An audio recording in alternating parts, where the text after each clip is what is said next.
Hi, I'm Huell, and this is the San Pedro High School auditorium. Now, we are here for a very special occasion because, you see, this is the graduation exercise for the students of the San Pedro Narbonne Community Adult School. Students from all kinds of backgrounds and of all ages who have come back to school, worked very hard to get their diplomas. Now, there are over 500,000 students in community adult schools just in the Los Angeles Unified School District alone. So there's no doubt about it, this is a success. But of course, this is just one of many success stories in our state's public education system. Success stories brought about by the hard work of countless teachers and students and administrators and parents and members of the community. Success stories that often go unnoticed and unreported. So what we're going to do in this particular adventure, we're going to travel out across our state and go inside some of the schools that are working. We're going to put the spotlight on good things that are happening in our public schools. Now stick with me on this one, because hopefully by the end of our journey together, not only will we be better informed about what's going on inside the schools, but we'll also be inspired by what we see and hear. Now, as we start this journey, as always, I'd like to officially invite you to come on along with me as we continue our search together, this time in our state's public schools, for California's gold. California, here I come, right back where I started from. Where flowers bloom in the spring, these mornings and on It was a beautiful Sunday afternoon as we headed east down Highway 155 in Kern County. Now, we were about 35 miles out of Bakersfield on our way to the little community of Woody. Now, Woody's not much more than a wide spot in the road. In fact, you're looking at downtown Woody right now. But this little community, going all the way back to its earliest days, has always believed that public education is very important. And on this particular day, we'd been invited to the annual picnic, where former students from the Blake School gathered not only to renew friendships, but show continuing support for their school. Tell me a little bit about this schoolhouse and what it was like going to school here. Well, I saw that schoolhouse moved in here, right down that road with 4 or 6 head of horses. So they moved this here from somewhere else? Yeah, over here on the road going to Delano. Years ago, they moved it in here with 6 head of horses. So how old is this old schoolhouse? Well, I'm 78, and I was about 3 or 4 when I saw them moved in here. Is there a real sense of community here? Yes, I think so. I do believe that. Now, is that because the numbers are so small that everybody almost has to pull together? That's right. I think that's one of the reasons. Plus, we all really like each other. Oh, yeah. Yes. Yeah, and anything that happens, we're all here. The whole community supports this little school. I assume you're the head guy. Yeah, hi, Jack McLaughlin. Mr. I'm Huell. Nice to meet you, Real sir. nice to meet you. Now, Welcome. let's set the stage, because first off, we should introduce you as the superintendent, the principal, and the teacher. Wow, that's a lot. That's a big load. You're Of Blake School. You're the one-man band here, right? That's actually it's a community band, but I kind of have been placed in the position to get everybody together and kind of help out and do our annual reunion, which we're going to be doing this year. The Blake School and the Booster Club and the community get together every third Sunday in May, and they've been doing that for about the past 40 years, I imagine. And they learn to renew some friendships. Everybody brings pictures and ideas and things that they have been mulling over for the last year, and we all get together. We share a great potluck. So this is a community gathering of all of the former students from this little one-room schoolhouse. Well, you don't only have the students, but you've got a lot of the former teachers, school board members, community members who lived up here for a while and were ranchers up here and have moved on to other places. But now, as I said earlier, Blake School is still in operation, and you are the only teacher in the school, right? That's right. Set the stage. How many students Sure. do you have? What grades? Well, this year we've got 16 students. We're kindergarten through 8th grade, and we are the smallest school district in the state of California, and we're proud to boast that. We are the only one-room schoolhouse in Kern County, and we like to think we're a special group up here. And that's when I said you're the smallest school district, that not only are you the teacher, you're the principal and the superintendent of schools. Well, part of the job, part of the job, as long as teaching, is to organize some of the goals for the community and to have board meetings once a month and to share our ideas. And I kind of like to get together with everybody and kind of organize that and take that on too. But that's part of the job. The fun part, of course, is the teaching. Now these days, the old red wooden schoolhouse is used as a community center. A new one-room schoolhouse has been built right next door. And early the next morning, we were on hand to see for ourselves the innovative teaching strategy that has made this little school so successful. All right, let's go do school, guys. After the Pledge of Allegiance, the day started off with everyone heading for the part of the classroom that's set up as a library. Who'd like to find us a book to read? It's here Jack reads for a few minutes to the students every morning, after which announcements are made, questions are answered, and a student's name is chosen at random, which starts off a chain of events. The student has to leave the room, then everyone lists nice things about that person. The student then returns to the room to accept the accolades and have the entire day named for them. All right, Nikki. From there, it's on to the classroom and time to get on with the actual schoolwork. And we quickly observed that at Blake School, learning takes place in an exciting way. Now explain to me how the teaching concept in here works, because you've got K through 8 all in the same classroom. How do you teach the various grade levels all at the same time? Well, that's probably the funnest part of it, because we are lucky and we do have children in every grade. So we need to address those needs of every child. And we can do it by integrating the children in activities such as this. Right now we are doing some math problems that challenge them to think creatively. We have a concept called 3 friends, where they have 3 friends and they have 3 different friends almost every day. So at one point in the week or another, they will all be working with each other. So you could have a 2nd grader, an 8th grader, and a 4th grader working together as 3 friends. That's right. In fact, in this group of 3 friends, we have Stephanie, who's a kindergartner, Nick, a 7th grader, Nikki, a 5th grader, and Gloria, a 5th grader. And they will work together to solve these math problems. And they can use each other's strengths and weaknesses to challenge themselves and to help each other if they're not understanding the concepts. Well, when do you teach them as individual grade students? We don't. We couldn't do it. There wouldn't be enough hours in the day if we chose to do it that way. You'd have to teach to essentially 9 different sets of curriculum. So they are just technically in the 2nd grade or the 4th grade or the 5th grade? Technically. We have a students, our 3rd grade class of students are doing 5th grade math right now. Yeah. But they're doing 3rd grade reading, and they're doing 4th grade spelling, and they do 5th grade social studies. So there's no boundaries, there's no limits. They can challenge themselves, they can draw on each other's strengths. We have 8th graders, 6th graders, and 4th graders working together, and while they can all build on each other's concepts and knowledge of math. Ramika is an excellent math student who's working in algebra and doing a lot of high school math right now, and they can definitely work together here. And now, does this work? Do they work It well works. together? They work well together, as you can see. And the best thing about them when they work together is that they all get a chance to speak, they all get a chance to have some input, but you can tell when they understand it, their eyes light up and the whole group gets excited. And there's something at the end of this line for them. When they can figure this out, they get a little prize. They get some satisfaction of having learned something together as a group. Now, is this being used in other schools I as hope well? so.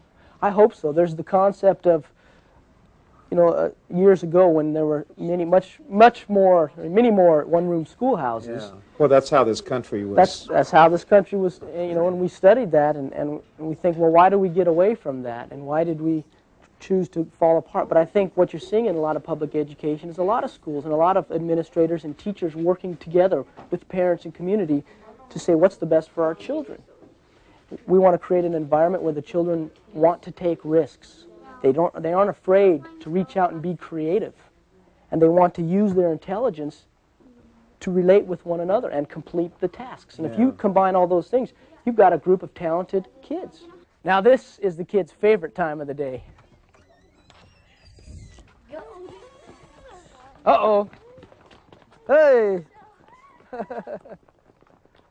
We really strongly believe that the kids need to exercise, they need to do a lot of teamwork, and that's something that everybody can do, kindergartners, 8th graders together. So we build on that. Every day we exercise. Every day we run. We try to set up some games with some of the small schools in the area. We usually get beat. But we have a great time. And what we're practicing for now is a basketball game. We have a track meet, we have a football game, we have a softball game every year. We have a basketball game coming up. So we're learning how to play ball. We think the kids need to be in good shape. We don't have many injuries, so we think we're doing all right. Well, how do you put a team together? You don't really have enough people, do you, to... Well, in our last football game, we had a line. Our front line had a 3rd grader, a 5th grader, and a 7th grader on it. Our quarterback was Ira, our school president. Our running back was Nick, and our 2 wide receivers were 2 5th grade girls, and we won 13-6. That's great. So never underestimate your opposition. And what about this, look at this scenery out here. Do you take this for granted, or do you realize where your school is located geographically? I'll tell you, we'll go on a nature hike just to collect trash around town. You give us an excuse, we'll come outside. We want to do things outside. We live out here, and I think we understand that how beautiful it is, and how beautiful the weather is, and the hills and the trees. And the kids love to catch lizards and snakes. They'll catch a snake, they'll put it in their pocket. Now, who's in charge out here now while we've been talking? Well, we try to let the kids take care of it, and we have every day the different grades take over. So today's the 5th graders' turn to be the leaders. So every child is the leader of the whole group, including the kindergartners, at least one day a week. Today's the 5th graders, and you can see they're doing some hurdler exercises right now. And they're stretching out. As soon as they finish this, they know what to do. They'll get up and they'll take their lap, and they'll come back and they'll do the sit-ups and push-ups, and they can do it all. Then when they're prepared and they're warmed up, then we practice. There they go.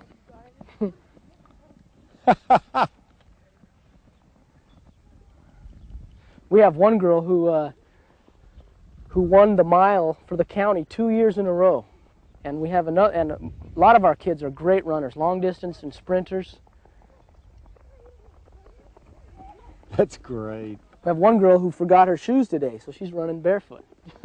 Oh, here she comes in the back, running barefoot. That's what she gets for forgetting her shoes today. Now, one of the interesting things about this setup here is that you and your wife live right next door to the school in what you call a... It's called a teacherage, Huell. A teacherage. A teacherage, and it goes back to the concepts in the 17 and 1800s when the single school marm lived right next door to the school, so the community could keep an eye on him or her to make sure that they were living the proper standards of life and setting a good role model for the children. And it still exists today. There's proof of it. And you and your wife live, now is that provided by the school district for the teacher? It's just one of the many things around this community and this school district that makes it such a plus to be up here. They let us live there, and like I said, if the children need us, they know where they can find us. When the community has something that they need, they don't have too far to go, and they know we'll always be home. Wow. It's great. They can see our lights on from every one of their houses looks right down on our house. They can see the lights and come visit. Have there been times when the old school almost went out of business because of lack of students? 2 years ago, the year before I came up here, Huell, there were 5 students in this school. And of course, we run on a budget that requires us to have at least 6 children. So what we had to do that summer is we had to go out and recruit. There were students up in these hills who were going here and there to go to schools for different reasons. They might have had a little bit of fear. They came from bigger cities. They weren't accustomed to the one-room school. We approached them, we talked to them, we supported them, we gave them everything they would need for education. We gave them a lot of love. They all came to the school. We got up to 20 students at the end of last year, and now we're at 16, and we're sitting very solid. But I'll tell you, there's times overnight you wonder what's going to happen if a couple of the families decided to move. So you have to worry about whether a family is going to move to town or not. Yes. And take their 3 kids out of school. That Well, we wipes don't let out the 'em. whole 5th grade. We don't let them. We make them stay here. We'll hold their kids hostages if we have to.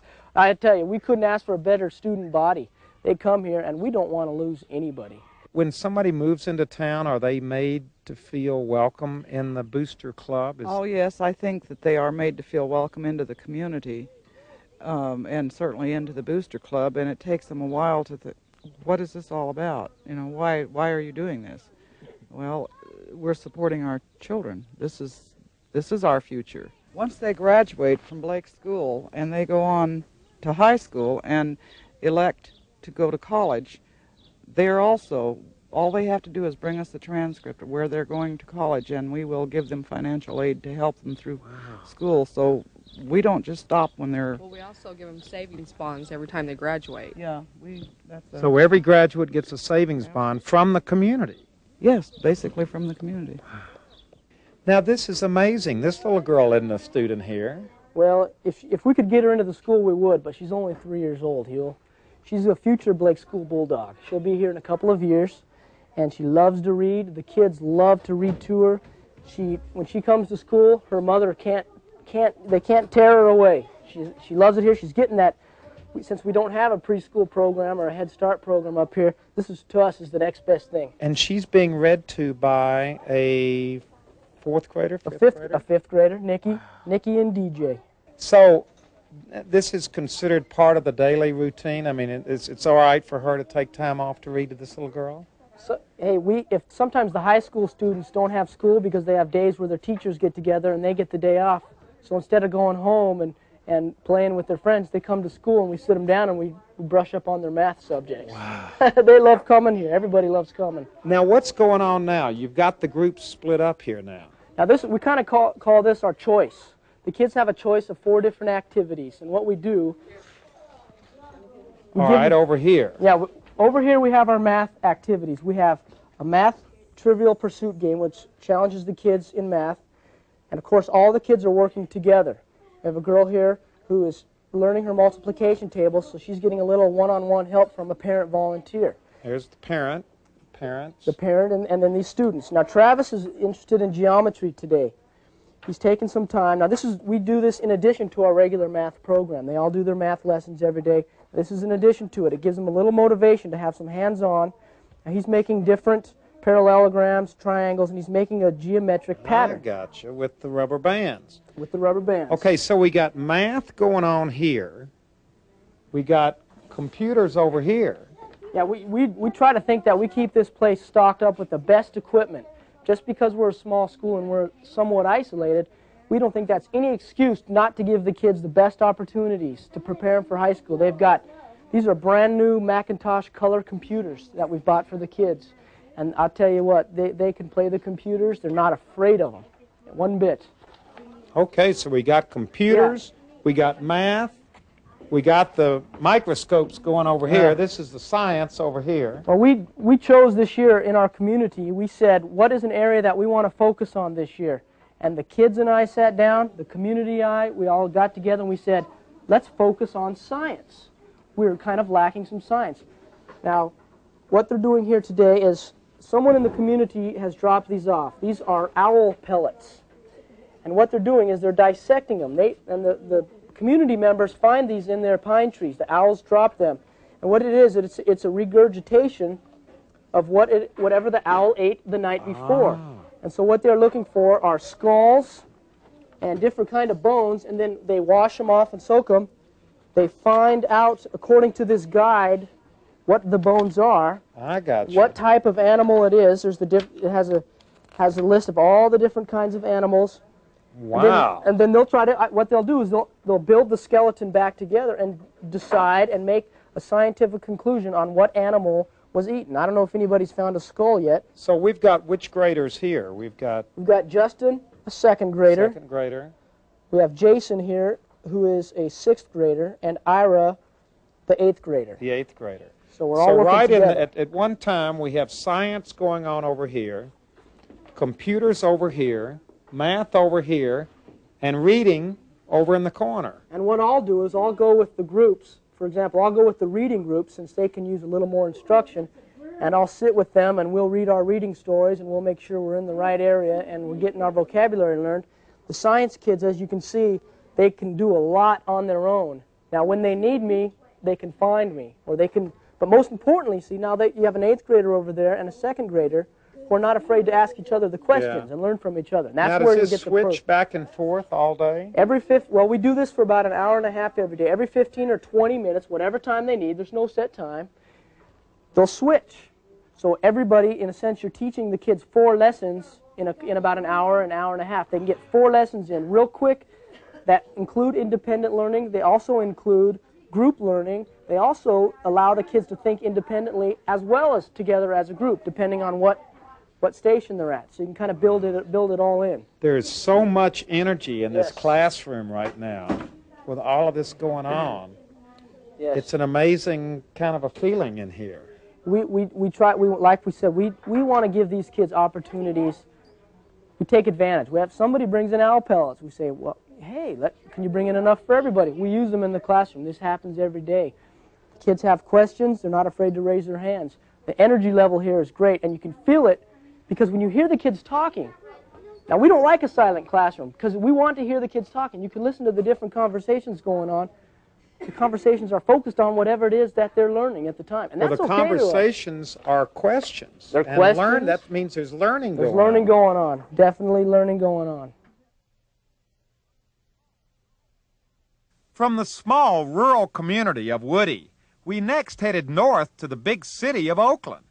We were there to visit Oakland Technical High School, one of the city's largest and best-known schools.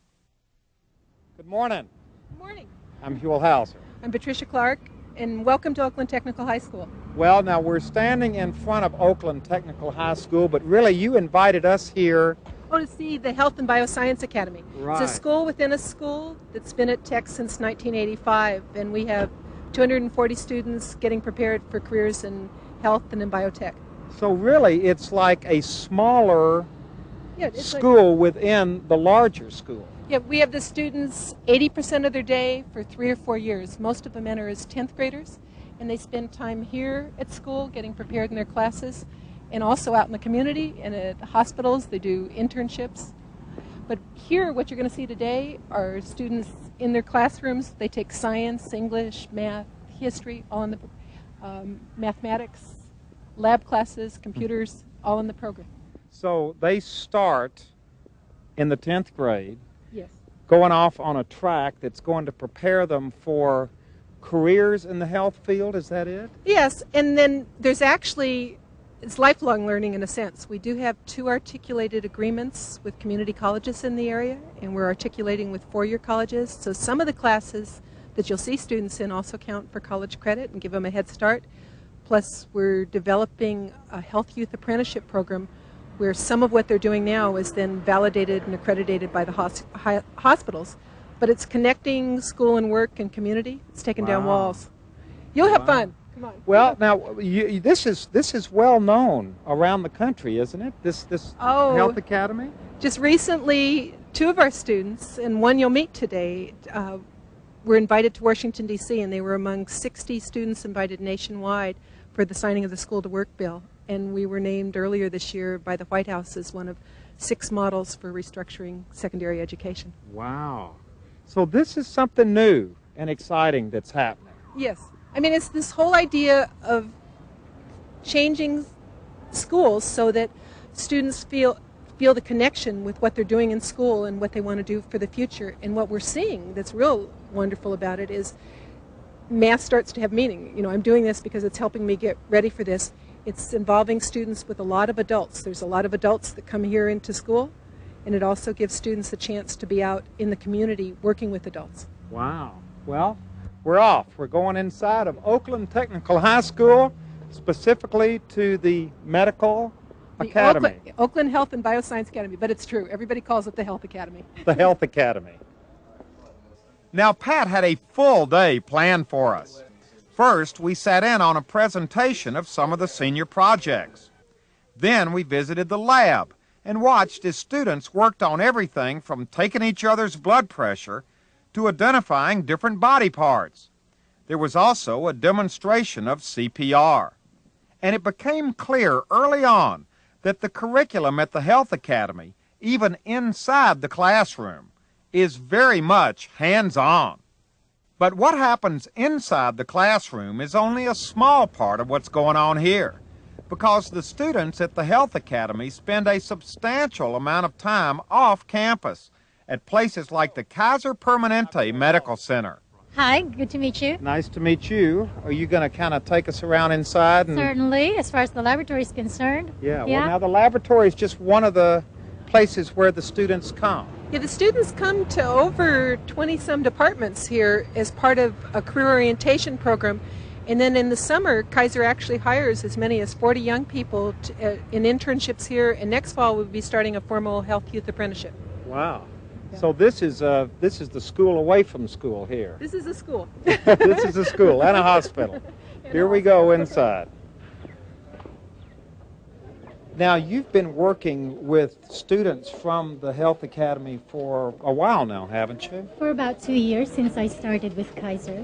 Okay, now I guess this is your student. Hi, I'm This is Huell. Joseph. Nice to meet you. Now, have you worked with Joseph before? Yes, Joseph is one of our 11th graders who came for job shadowing here at Kaiser Oakland Medical Center. Job shadowing means? Observing different health professionals doing different phases of health care. Okay, now what are we going to be seeing today? Today we are in the laboratory, and I will be showing Joseph how we draw about 1,000 patients a day and draw blood. Oh gosh. From about 1,000 patients a day, and then we'll be showing Joseph also how that blood is tested inside the laboratory. Okay, we'll just kind of follow you and watch. Okay, Joseph, this is our phlebotomy area, which is the room where we draw blood samples from our patients. And as you can see, it is quite a busy place. We have laboratory assistants drawing the blood. And when the blood is drawn, we take them inside the laboratory where the blood is tested. And I will show you that in just a second. This is hematology, where we do the blood cell counts to find out if a patient has enough red blood cells. If they don't have enough, they have anemia. Or if they have some problems with their platelets, in which case they might have some bleeding disorders. So let me show you what a normal blood cell looks like, or a normal blood film looks like. And I think we have one right here. How rewarding is it for you to work with these students? This is actually probably one of the most rewarding extracurricular activities that I've been asked to participate in since I came to Kaiser a couple of years ago. The personal comments that the students share with me on an ongoing basis throughout the 2 years that I've been in the program have been all very positive. Now, what do you mean personal comments? Such as, gee, I've never known that there was this much to the laboratory. And gee, you really do a lot of neat things in the laboratory. I've never seen anything like this before. Do you think you're encouraging them to get into the field? Because it's a tough field. I mean, do they know how tough it really is going to be? Yes, I do. I actually prepare academic requirements for them so they can take a look-see at what's going to be in store for them if this is something they want to pursue. Also, it's much more than just trying to recruit them. That's not really what we want to do.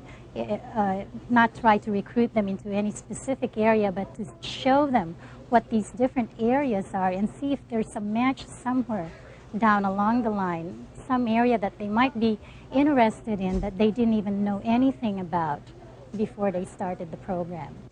Okay, so this is a little kiddo that's come to us because it's had some problems with birth. It's a full-term baby. We get babies that are full-term and premature. This baby needed to come, even though it's a nice big-looking baby.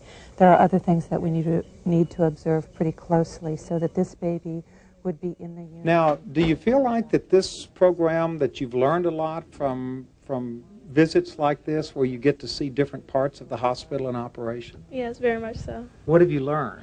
I've learned different things having to do with the babies and what they do to take care of them. So now, do you think you're going to stay in the pediatric area? Yes, I've always been interested in pediatrics. Okay, so you've got another one over to your side here. Very good. What kind of an experience is this for you, taking the kids around like you do?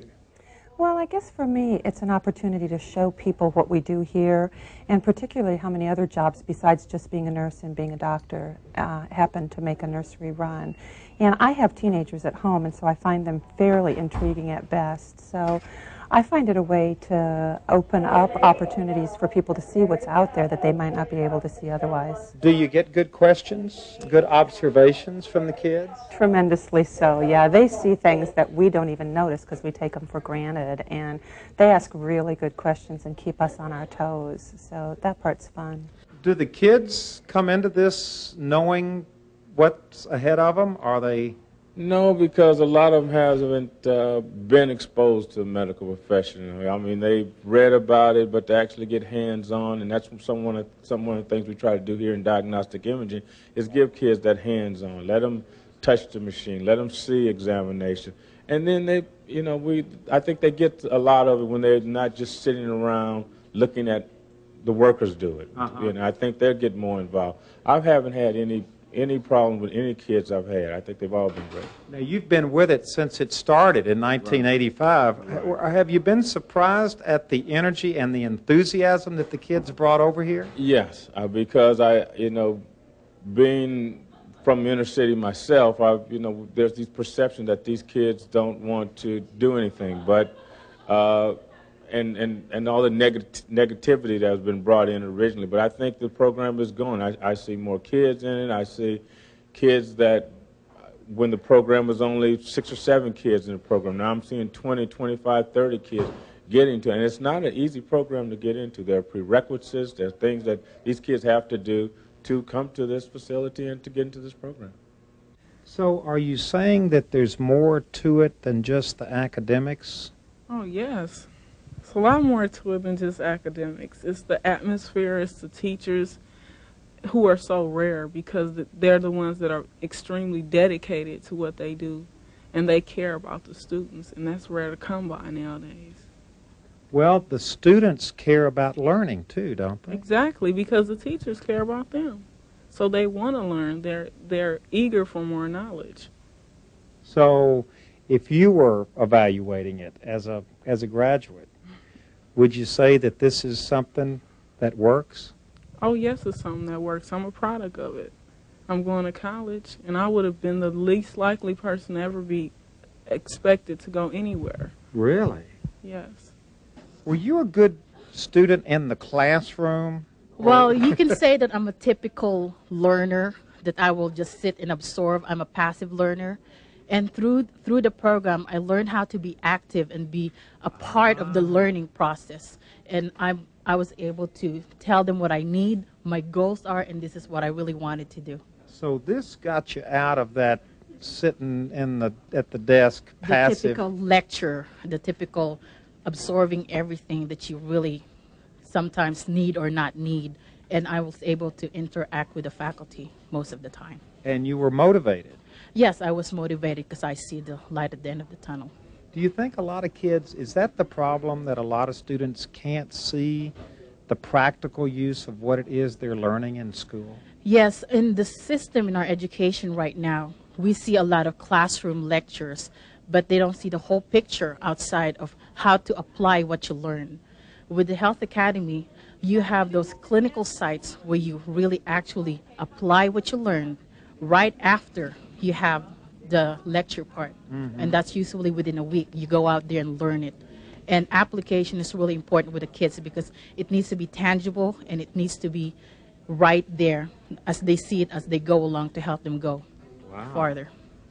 Well, this, I really didn't know quite what we were going to be getting into, but this is really quite an amazing program, isn't it? Yes, it's very helpful, and it's no doubt that I'm going back there and helping every student as much as I can to pull them out from that stereotypical of there's no future for me, or I don't know how I'm going to get there, I'll never get there. So. Well, here you are. You're proof. She's here. Thank you. From Oakland, we headed south, down the coast, all the way to San Diego. Our destination was located in Logan Heights, one of San Diego's oldest neighborhoods, right in the inner city. Now, we were in Logan Heights to spend a day at Memorial Academy Junior High School. We'd heard a lot of positive things about this school. Positive things brought about in large part by the active involvement and the enthusiasm of the parents. And the human dynamo behind all this parent involvement is Ms. Mercedes Pacheco. Now, how did you get involved at Memorial? How did you start out here at the school?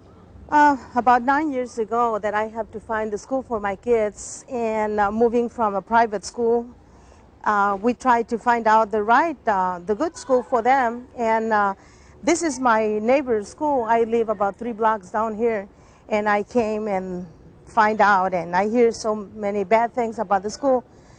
And these other ladies say, no, let's go, you know, I want to send them over to La Jolla, Point Loma, whatever. And I say, well, you know what, this is something that this is our school. We have to go in and fight and try to make the things better. Because like myself, I have 5 kids, and I was saying, well, my other 4 have to come in here, and by coming then, at that time, I think that we can make things happen differently. So in other words, you had the choice of sending your kids to another school outside your neighborhood, Yeah, or sending them here and doing something about cleaning this place up. Sure. ¿Cómo está, señora? ¿Cómo le va? Qué bueno que pudo venir.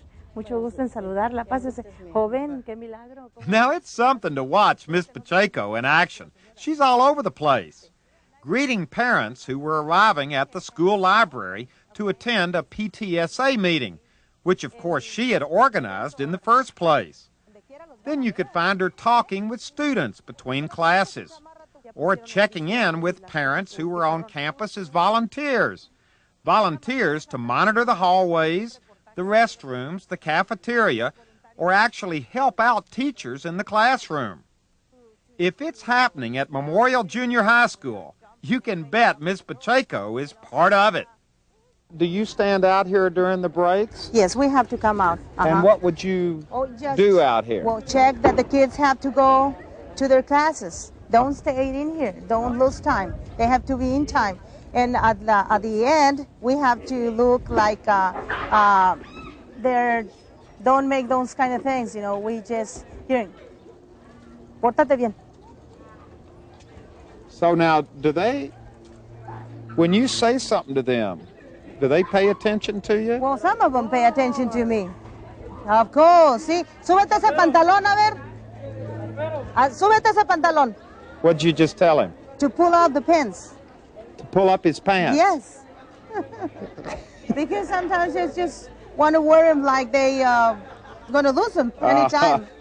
So we are asking, you know, to behave. Sometimes some kids are very in love. They are kissing in the middle of that. And I went, hey, you know, cut it out. It's not the place. It's not the time. It's not the age. Wait a minute. Hello, mijo. How are you? You know this lady? Yeah. Now, do you see her around here every day? Yeah. Has she ever had to tell you to straighten up and fly right? No. So he's a good student. He's a good student. He's a good boy. Yeah. Some of the kids, we have to yell at them, but not this one. Not yet. Probably later. Well, congratulations. She hadn't had to keep you in the line. Yeah. Although he's supposed to be in class now, right? Going to the library. Going to the library. You have to move. Like this is Niño Castañeda. You know him? See? Come over and let's talk to him a little bit. Hello, mijo. How are you? Fine. This is one of our students. They're here since 7th grade. Mm-hmm. Okay, he's a 9th grader now. And he's very good soccer player. Uh-huh. His team is won last, Sunday? Yeah, they won the final. It's going to be competition for the final? Uh-huh. Hi. Congratulations on your award. Oh, she got an award? Well, no, I meant on this award, oh, on this recognition. Oh, We're yes. very proud of her. I'm just new to the school. And the first thing that I noticed when I came onto the campus, we had parents in the hallways guarding, bathroom patrol. They were working in the offices. They were helping in the lunch lines. And I thought, wow, this is great. Between the months of July through November, we clocked in 500 parent hours. Really? Yeah, and I haven't done a count recently, but 500 hours on this campus is great. So is this unusual in a school to find this Very much much so. parent involvement? Very much so. I have come from 2 other schools, a junior high and a high school, and nothing like this occurs on other campuses. And you think this is the lady right here? I know it is. I know she came some years ago when her own students were here and did 9 years ago. Yes, and did some volunteer work. And she goes out and rattles cages, and rattles doors, and says, "Hey, you get on up here. We need your help." Yeah. And she's going to be in our PTA this year. Yeah, as I say, she's got you joined up too. Wait a minute, you're I a work teacher. here and she's got me volunteering. That's true. Chairperson. That's true. First vice president. Now you know what membership means. That means you've got to make all these phone calls. Correct. That's correct. I have quite a challenge ahead of me. But Memorial is an unusual school in the fact that it is in the barrio of San Diego, and it has 88% Hispanic students. Most of our parents are from the Hispanic community, and they spend a couple of hours a day on the campus, wherever they're needed. They come in, they check in the office in here, and they have a cup of coffee and talk with Mrs. Pacheco, and then go out to their assignments. They all have little badges, and they're very visible. And on a campus that's located in a barrio, in a neighborhood that some people have concerns about safety, for the parents to know that their students are on a campus with a high number of parents supervising, this is great. Now, what is your son who goes to school here, what does he think about you being on campus as much as you are? Does he like it? Is he a little embarrassed by it? At the beginning, he was a little embarrassed, I will say, but then he got used to, I guess, to see me around with the kids because I bring my kids, and now his friends get to know me and we'll get to say hi, and I think now he's got used to it. So it's working out. Oh, yes, it is. Well, you knew it would, though, didn't you? Yes, because he is not the only one. That's a good part. That's a lot of ladies around, and the kids, they used to see the other ones. Do you think the kids begin to open up to the parents like they're doing to yes, this woman right here after a while? She's a very lovable lady with the students. She's the girls looking for her always. Yeah, every time. They stop by the parent room and say, "Is Mrs. Hernandez around? We need her. We need to talk to her," because she's been involved with personally with guidance and give them advice for so many good things. So she's very nice. At first, you'd think she's just another student. She's just Sometimes that happens, It with that one angle, we mix with the students. They just. Sometimes they don't see us like there was a parents. Now, what kind of things are you all talking to her about this morning? What are you all talking about? About school. School. We're talking about school, how she takes care of us, and then we all want her to be with us at the same time, but she can't because we're all in different classes. Really? Now, why do you like hanging out with her so much? I don't know, because she's like our mom over here in school, and we get to talk to her about the things in school. We don't have our moms here in school, so we talk to her about it. So you're glad the parents are here in school during the day? Yeah. Yeah, we are. One of the things I appreciate about Ms. Pacheco is that she said to me, and I'll never forget this, she says, "I've always heard everybody say negative things, and a lot of my neighbors veep their children out to the schools in the suburban areas of San Diego." And what she said to me was, "I don't believe it, and I'm going to go find out for myself. And then whatever I see that's not right, I will help and work with you to see what we can do with it together." And I think that's the spirit that we've worked with for the last 9 to 10 years. Con tanto cheese. From downtown San Diego, our last destination was 25 miles north in the suburban community of Poway. Now, we were there to visit Morning Creek Elementary School, a school started by a group of teachers only 4 years ago that incorporated all the innovations and ideas they had for making the perfect school. You must be the principal here at Morning Creek. I certainly am. Now, tell us a little bit about why this school is so special. Well, I think it's special because we have a wonderful set of teachers, parents, and children all working together to make learning a wonderful experience. And we work every day to provide rich, meaningful experiences for our children so that they participate in a lot of interesting things and they're eager to learn, to gain information. And what I have read about the school, though, is that you are doing all of this in a very innovative way and a very cooperative way among the various elements. All of our staff, we all work together in a very cooperative way. You're exactly right. We use a lot of cooperative kinds of things.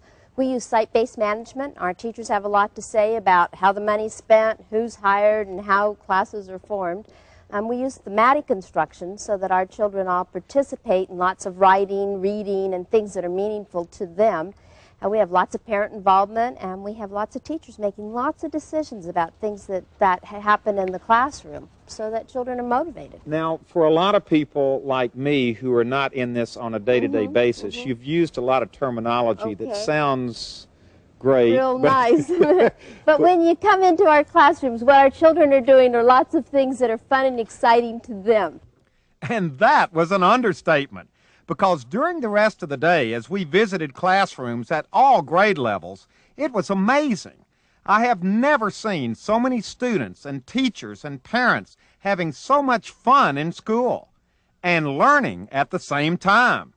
Boy, there is a lot going on in here. There is. This is a math lab. And a math lab. They have lots of activities that deal with math, and they're using the skills that they use.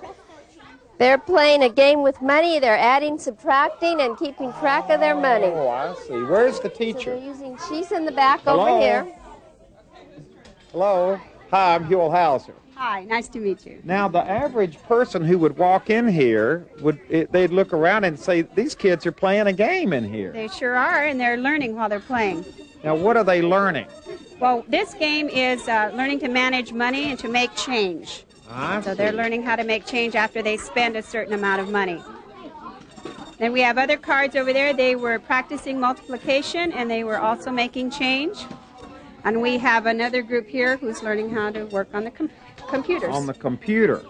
Now, did you tell me that there are parents involved in this math lab as well? I bet in this room, I bet you if you raised your hand, there'd probably be 5 or 6 parents in here. Really? We have a parent at each group, and each group has a parent to help supervise the game. So the parents come in to help the kids. Why do they come in to help the kids play the game? Well, they come in to make sure that they understand the game, to help them learn to get along, to help them learn how to make the change or whatever the main idea. Can I talk with one of the parents over here? We have a parent also who does cooking. They cook every week too. Cooking? Wait a minute. Now, how does cooking work into math? Well, all the kids, they decide on which recipe they want to cook, and they do a lot of measuring and estimating and pouring the ingredients, and all that figures into math. So that's how it works out. And then they get a cook, and this is the end product of what so they get to eat what they cook. That's right, and they share with the whole class. And you got them cleaning up here in the kitchen. That's not a very glamorous part of the job, is it, kids? No, I don't like it. We've got a mom over here. Now, how often are you in here in the school? Oh, I trade off with another mom, so we usually come once a week, and so I come about every other week. Now, is your child in this class? Yes, my child's over there. Well, of course, your child wouldn't be here with you. It works better that way. Yeah, yeah. Why do you come in and spend as much time as you do in the school? Well, it's really a good way to get to know what my child's doing in the classroom, get the teacher to know me, and just be aware of what's going on with the school. What do you think of these teaching methods? They're a little on the edge, aren't they? They're new, they're different. I think it's wonderful. The kids just really, really enjoy it, and they really get into counting the money, and it's a much better way to learn than standing at the board and having them do problems. Now tell me about this snake. It's a corn snake. It's a corn snake. And they like to hang around in the cornfields because the rats like to eat the corn, and so they hang around there, and then they sneak up and eat the rats. Oh, I got you. Yeah, what they'll do is they'll squeeze the rat first and make it, they'll constrict it, and then they'll start eating it whole with their whole mouth. Mm-hmm. They can open them. That guy can open his mouth about this wide. Wow. I love animals personally, and I think the kids just have an instinctive love of nature and animals. So I like to incorporate the animals into the other things that I teach in the class. We learn about ecology, we learn about caring for nature and caring for living things. And in this setup, you have the freedom of, as a teacher, to work this into your lesson plan. Yes. We use them as prompts for writing. We use them as the basis for a science lesson, so you can use them very easily throughout, through the curriculum. This school is one of the best because of our principal that I've ever taught in. We, the teachers, have the freedom to express ourselves in our classrooms. She trusts us as far as what we're doing and knows that we're professionals and really backs us and stands behind us. And that's very important, and it is a wonderful and happy environment. What they're doing is they've taken these home and they're going to walk around the classroom now and they're going to measure or look at things that they think fall into the categories of acute, obtuse, and right angles. And then what they're going to do is draw something that'll look something similar to this. So you're taking ordinary, everyday objects and finding angles in them. Even you, could we maybe find any angles on him? His nose, what kind of angle is it? Wait a minute, who said that? So how would that work? Let's see how you're going to get the angle on my nose with this thing you're doing here. I'd go like this, and I'd turn like that. And that would be a cute angle. That would be a cute angle, okay. Pretty innovative on his part. Before I even really saw the results of this, I didn't make things up, but I would say, well, yes, it's good for spatial abilities. And I really, I kind of thought it, but I didn't know it. After doing this for a few years, I am absolutely certain that this helps, that this is, in fact, a good tool. Yeah. And a game as simple as taking these two pieces of paper and showing the different kinds of angles you can find in a classroom actually produces real results. It does. It produces energy, and it produces the kids wanting to be involved and engaged in math. Now we're going into the library. The library, oh boy, it's busy in here today. What are you doing in here? Well, we're mining for gold. I got you. You got the pan and everything. We've got the pan and everything. I learned a lot this year. It's really fun because I didn't know anything before science, but then I learned a whole bunch of stuff this year because we're doing all these mental things. Mm-hmm. And all these kind of experiments. Yeah. Did you think science would be fun before you started studying it? No, I did science in 3rd grade and I didn't even like it because all we did was read out of a book, but this year we get to do all these activities and everything. Mm-hmm. So it's the activities that make it fun. Yeah. And make you understand it better.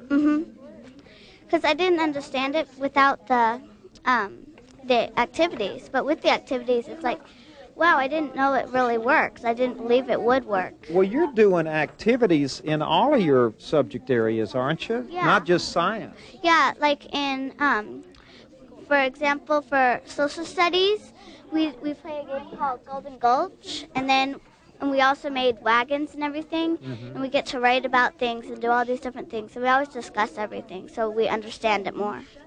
Now, do you know how good this school is that you're going to? Yeah. It's my favorite school I've ever been to, I think. Yeah. Everybody here know what a good school this is? Yeah. Yeah. You're very lucky to be going to a school this good. I really like it. Everybody here like math? Yeah! What about science? Yeah! So you literally sat down and drew up a plan. We came up with our vision of what we wanted school to be. The perfect school. And how easy was it for you to implement what you thought would be the perfect school? We're still working on it. This is 4 years and we're still working. But we came up with a vision of what we wanted. We decided what our mission would be, what we valued, and then we started designing our school around what we wanted our children to learn and what we wanted them to value in their own education. And that we wanted them to learn to love to learn was what we wanted.